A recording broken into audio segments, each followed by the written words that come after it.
MP board class 10th वाले समस्त विद्यार्थी ध्यान दें, सभी बच्चों के लिए सामाजिक विज्ञान का पेपर आ चुका है। मैं आपसे यही कहना चाहूँगा कि अगर आप पास होना चाहते हैं तो 35 नंबर के जो ऑब्जेक्टिव टाइप प्रश्न होते हैं उन्हें पूरे के पूरे सही करके ही आना है किसी भी कंडीशन में, अगर आपको पास होना है तो 25 नंबर से आप पास हो जाएंगे, बिल्कुल आपको टेंशन नहीं लेना है। हो सकता है रुक जाना नहीं, परीक्षा में ग्रेस मार्क भी मिल सके, इसलिए आपको मेहनत ज़रूर करना है और अच्छे से कोशिश करके ही एग्ज़ाम देने जाना है। प्यारे बच्चों, यहाँ पर आपको मैं जो प्रश्न बता रहा हूँ इन सभी प्रश्नों को अच्छे से पढ़ना है और अच्छे से मेहनत करके ही जाना है। पहला प्रश्न देखने को मिलेगा, निम्नलिखित में से कौन सा वक्तव्य बहुउद्देशीय नदी परियोजनाओं के पक्ष में दिया गया तर्क नहीं है। तो प्यारे बच्चों, इसमें हमारा सही उत्तर क्या हो जाएगा, और वो हो जाएगा बहुउद्देशीय परियोजनाओं से वृहत स्तर पर विस्थापन होता है और आजीविका खत्म हो जाती है। तो ऑप्शन नंबर सी आपको करेक्ट करना है। वहीं अगला प्रश्न देखिएगा, अगला प्रश्न ये रहा आपकी स्क्रीन के सामने, मैंने इसे जूम कर दिया थोड़ा सा। इनमें से कौन सी फलीदार फसल है। फलीदार फसल यानी कि जितनी भी दालें होती हैं ना वो सारी फलीदार ही फसलें होती हैं ना, तो यहाँ पर आपको दालें बताना है। अगला प्रश्न ये रहा, निम्न में से कौन सा उद्योग दूरभाष, कंप्यूटर आदि निर्मित करते हैं। तो थर्ड में हमारा सही उत्तर क्या हो जाएगा प्यारे बच्चों, यहाँ पर आपको लिखना है स्टील। ठीक है, तो स्टील हमारा यहाँ पर सही उत्तर के रूप में बताना है। अगला प्रश्न ये रहा आपकी स्क्रीन के सामने जो कि आप देख सकते हैं, निम्न में से कौन सा राज्य हजीरा विजयपुर जगदीशपुर पाइपलाइन से नहीं जुड़ा है। तो वो राज्य है महाराष्ट्र। तो महाराष्ट्र आपको सही उत्तर के रूप में लिखना है सभी छात्रों को।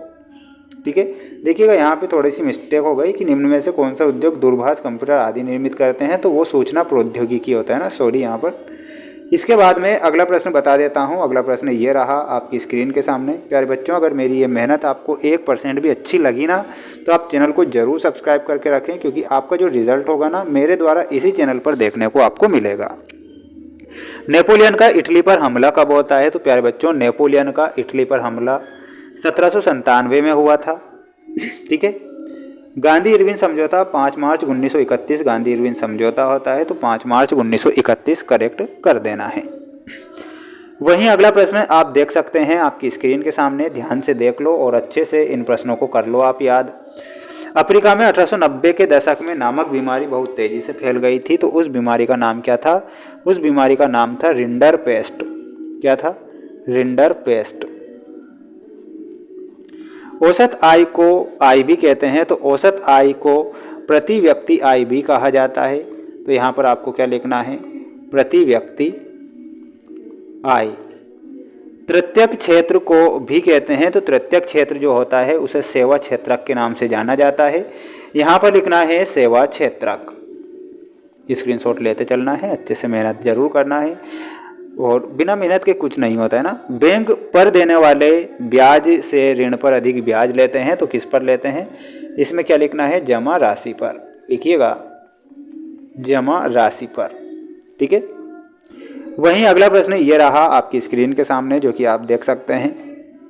यहाँ पर प्रश्न में आपसे पूछा गया है बड़ी कंपनियों को कहते हैं, तो बड़ी जो कंपनियां होती है उन्हें बहुराष्ट्रीय कंपनियां कहते हैं। तो क्या लिखना है, बहुराष्ट्रीय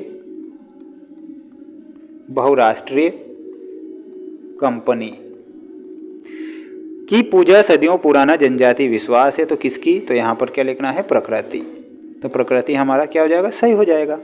ध्यान से देख लीजिए, अच्छे से पढ़ लीजिए, अच्छे से मेहनत कर लीजिए। प्यारे बच्चों, मैं अगर मेहनत आपके लिए कर रहा हूँ तो क्यों कर रहा हूँ, क्योंकि आप सभी बच्चे इस बार तो किसी ना किसी तरीके से पास हो ही जाएं। मोटर गाड़ी उद्योग में हमारा सही उत्तर क्या हो जाएगा प्यारे विद्यार्थियों, मोटर गाड़ी उद्योग। देखिएगा यहाँ पर हमारा प्रश्न है मोटर गाड़ी उद्योग, तो इसमें आपको गुरुग्राम से मिलाना है। कृत्रिम पत्तन में आपको चीन से मिलाना है, चेन्नई से। नेपोलियन की हार 1919 में हुई थी और रोलेट एक्ट 1919 में आया था।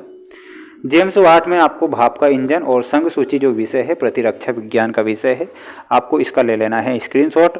अच्छे से पढ़ लेना है, अच्छे से मेहनत जरूर करना है, बिना मेहनत के आप एग्जाम देने ना जाएं। देखिएगा प्रश्न पूछा गया है, लोकतंत्र में सभी नागरिकों को एक ही वोट का अधिकार है। ये बिल्कुल आपका सत्य हो जाएगा, तो इसमें आपको क्या लिखना है, सत्य आपको लिखना है।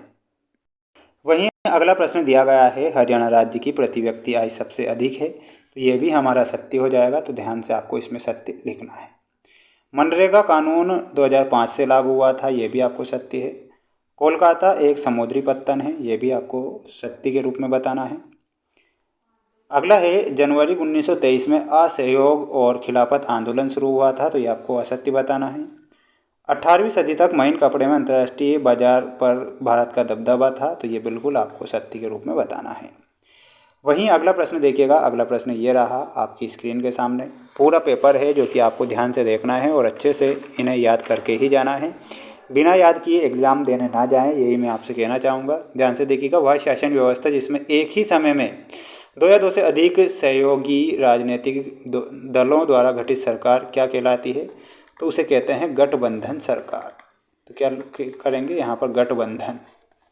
उस प्रक्रिया को क्या कहते हैं जिसमें लोग ग्रामीण क्षेत्रों से शहरों की ओर पलायन करते हैं? तो उसे क्या कहा जाएगा? पलायन करते हैं। तो यहाँ पर आपको लिखना है सभी विद्यार्थियों को नगरीकरण। ठीक है, तो यहाँ पर नगरीकरण लिखकर आना है। सामाजिक विभाजनों का प्रमुख आधार क्या है? तो प्रमुख आधार होगा माय डियर फ्रेंड्स, वो हो जाएगा धर्म। लिखिएगा धर्म, जाति और लिंग। ठीक है, ये करेक्ट करना है। इसके बाद बढ़ेंगे अगले प्रश्न की ओर। अगला प्रश्न आपकी परीक्षा में आएगा कि किन्हीं दो देशों के नाम बताइए जहाँ पर मजबूत लोकतंत्र है। तो एक हो जाएगा आपका इंग्लैंड, एक हो जाएगा अमेरिका। पूरे देश के लिए बनने वाली एक सामान्य सरकार को क्या कहते हैं? तो उसे केंद्र सरकार कहेंगे, केंद्र सरकार। नागरिकों की गरिमा तथा स्वतंत्रता को बनाए रखने के लिए कौन सी शासन प्रणाली उत्तम है?